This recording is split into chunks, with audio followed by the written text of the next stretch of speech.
देश नीति, केवल सच्ची और पक्की खबरें। मध्य प्रदेश चुनाव के दौरान भाई बहन की जोड़ी ने मोदी शाह की नींदें उड़ा दी है। राहुल और प्रियंका की कही गई बातों पर मोदी और भाजपा की इस तरह की नजर है कि देखकर सवाल पैदा हो रहा है कि जिस राहुल और प्रियंका को भाजपा चिमटे से भी छूना पसंद नहीं करती थी, अब वही राहुल और प्रियंका मोदी की और शिवराज सिंह चौहान की भाषणों का मेन मुद्दा बन गया है।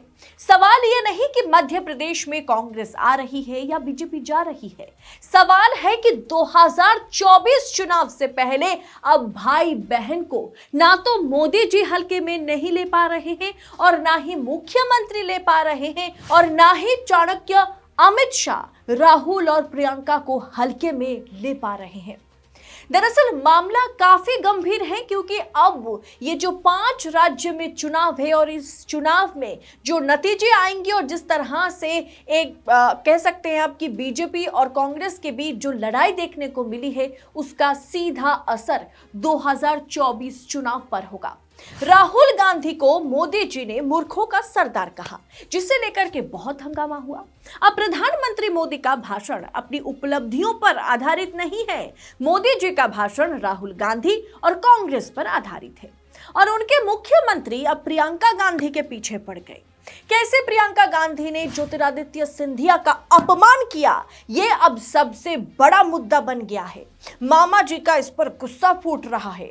चुनावी प्रचार थम जाने के बाद भी सोशल मीडिया पर शिवराज सिंह चौहान, प्रियंका गांधी और कमलनाथ के बीच ज्योतिरादित्य सिंधिया को लेकर के बहस शुरू हो गई। लेकिन इस बहस के पीछे वजह क्या है? बहस तो बस बहाना है।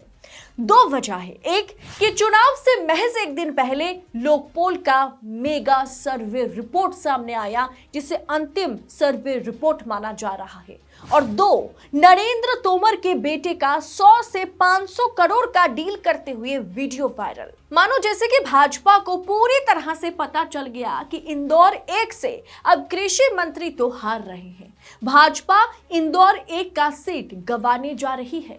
नरेंद्र तोमर के बेटे ने मध्य प्रदेश में बीजेपी की नाक कटा के रख दी है।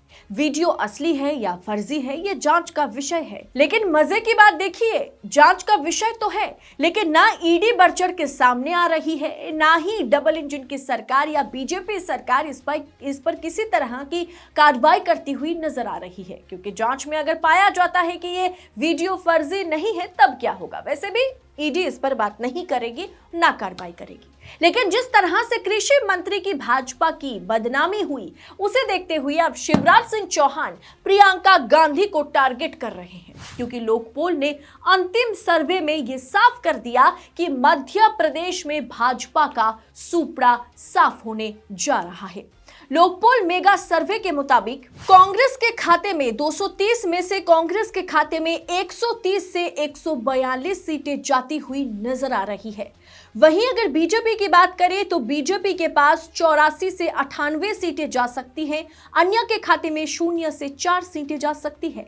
वोट शेयर की बात करें तो लोकपोल मेगा सर्वे के मुताबिक मध्य प्रदेश में कांग्रेस के खाते में वोट शेयर 45% से 47% है, बीजेपी के खाते में 39 से 41% वोट शेयर है और अन्य के खाते में 8 से 10%। और यही वजह है कि चुनावी प्रचार थम जाने के बाद भी सोशल मीडिया पर जुबानी जंग थमने का नाम ही नहीं ले रहा। सबसे पहले आपको मैं बताती हूं कि प्रियंका गांधी ने ऐसा क्या कह दिया जिससे मामा को इतनी मिर्ची लग गई। प्रियंका ने कहा, असल में उनकी हाइट थोड़ी छोटी है मगर अहंकार तो वाह भाई वाह। ज्योतिरादित्य सिंधिया पर उन्होंने टिप्पणी करते हुए ये बात कही है। उन्होंने कहा कि ज्योतिरादित्य सिंधिया ने ग्वालियर और चंबल की जनता के साथ विश्वासघात किया, आपकी चुनी हुई सरकार को गिराकर आपको धोखा दिया है। साथ ही कहा कि उन्होंने अपने परिवार की परंपरा को निभाया है। यानी प्रियंका गांधी ने ज्योतिरादित्य सिंधिया के परिवार पर हमला बोला, जो एक तरह से कंट्रोवर्सी का विषय है कि सिंधिया के पूर्वजों ने रानी लक्ष्मीबाई को युद्ध में धोखा दिया था।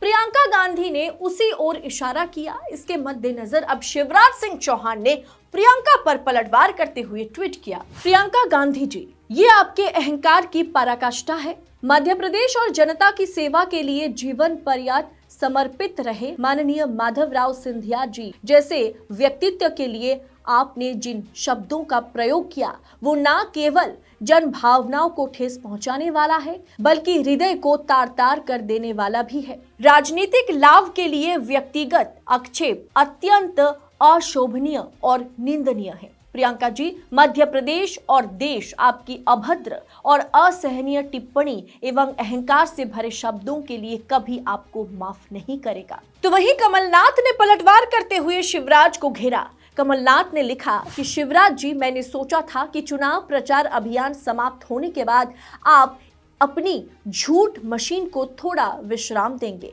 लेकिन आपने आज कांग्रेस महासचिव श्रीमती प्रियंका गांधी के ऊपर जैसे कपोल कल्पित और मनगढ़ंत आरोप लगाए हैं, उससे खिसियानी बिल्ली खंबा नोचे की कहावत याद आती है। आप भूल गए कि आज आप जिन गद्दारों के सगे बने हैं उनके लिए सबसे पहले विभीषण शब्द का प्रयोग आपने ही किया था, बल्कि आपको तो प्रियंका जी को धन्यवाद देना चाहिए कि उन्होंने आपके अभिनय की तारीफ की और 3 दिसंबर के बाद आपके लिए नया काम भी खोज दिया। कोई भला सोचे तो उससे झगड़ते नहीं, उसे धन्यवाद देते हैं। यानी कि हमने देखा कि जिस तरह से माधवराव सिंधिया पर, ज्योतिरादित्य सिंधिया के परिवार पर प्रियंका गांधी ने हमला बोला, तो एक तरह से देखा कि जो कमलनाथ ने भी कहा कि खिसियानी बिल्ली खंबा नोचे जैसा हाल मामा जी का हो गया।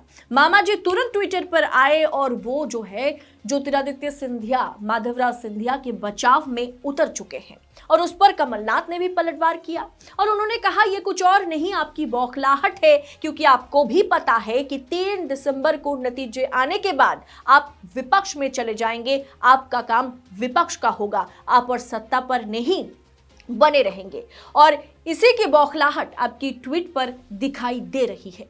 दोस्तों, जिस तरह से चुनावी प्रचार थम जाने के बाद भी ट्विटर पर, सोशल मीडिया पर भारतीय जनता पार्टी के साथ भारतीय जनता पार्टी कांग्रेस पर पलटवार करती हुई नजर आ रही है और सबसे बड़ी बात, शिवराज सिंह चौहान जो कि अभी भी सिटिंग मुख्यमंत्री हैं, वो प्रियंका गांधी पर टीका टिप्पणी करते हुए नजर आ रहे हैं। इस पर आपकी राय क्या होगी? क्या आप भी मानेंगे कि 2024 चुनाव से पहले इन 5 राज्य के चुनावी नतीजे कहीं ना कहीं मोदी जी को एक तरह से अंदर से डरा दिया है? कहीं ना कहीं भाई बहन की जोड़ी यानी राहुल प्रियंका की जोड़ी अब मोदी शाह की जोड़ी को भी मात देने के लिए आगे सामने है और वही डर जो है मोदी जी को कहीं ना कहीं सता रहा है। आप अपनी राय कमेंट कर हमारे साथ जरूर शेयर कीजिएगा। बाकी राजनीति और राजनेताओं से जुड़ी तमाम खबरों को पड़ताल के साथ, विश्लेषण के साथ पाने के लिए चैनल को सब्सक्राइब, देशनीति को सब्सक्राइब जरूर करें। बहुत बहुत शुक्रिया। जय हिंद, जय भारत।